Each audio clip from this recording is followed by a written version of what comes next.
Hello guys, my mini blog. आज चाहिँ म हजुरहरूलाई 10 or 21 मन्थसम्म केक खुवाउने कसरी लिटो बनाउने सिकाउँछु है त। पहिले त मैले कराई बसालेको छु अनि मैले यहाँ हेर्न सक्नुहुन्छ हजुरले दुध र अलिकति पानी, यति पानी हालेँ। दुध र पानी हालिसकेपछि म ओट्स लिन्छु। ओट्स राखेँ, यो लिटो राखिसकेँ। अब म एउटा चम्चा लिन्छु। ओके, आई हेभ चम्चा हाल्छु। चम्चा पनि छ। चम्चा अब यो के हो हजुरहरूलाई पनि थाहा होला। यो चाहिँ हजुरहरूको कोही बेला पनि खुवाउनुहुन्छ होला। ओट्स, यसलाई ओट्स भन्छ। मैले ओट्स चाहिँ एक चम्चा 4 बज्न आँट्यो। 10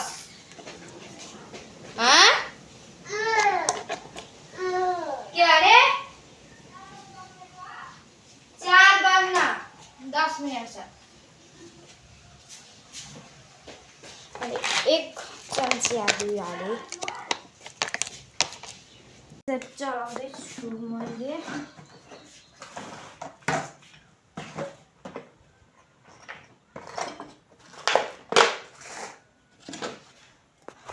अब म यहाँ चलाउँछु कि यो डलामा पनि गरी मजाले चलाउनुहोस्।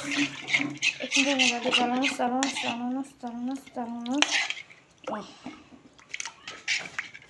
यसरी चलाउन सक्नुभयो नि। अब चाहिँ हजुरले यहाँनिर हाल्न सक्नुहुन्छ घिउ। म चाहिँ घिउ हाल्दैछु है। तपाईँलाई तपाईँको यो जति हाल्न नि मन छ तपाईँको। म चाहिँ यति बसालेको छु। घिउ जति हाल्यो त्यति मिठो क्या। मेरो छोरा चाहिँ म छोरा भन्छु कि मेरो भाइलाई ल म भाइ नै भनेर बोलाउँछु। मेरो भाइलाई चाहिँ म यसरी यो खुवाउँछु। ओट्स बनाएर घिउ हालिसकेँ मैले। घिउ हालेँ। अब चाहिँ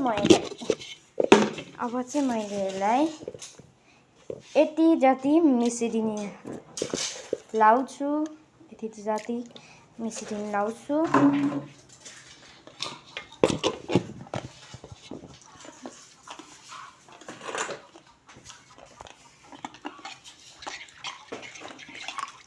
अनि चलाउने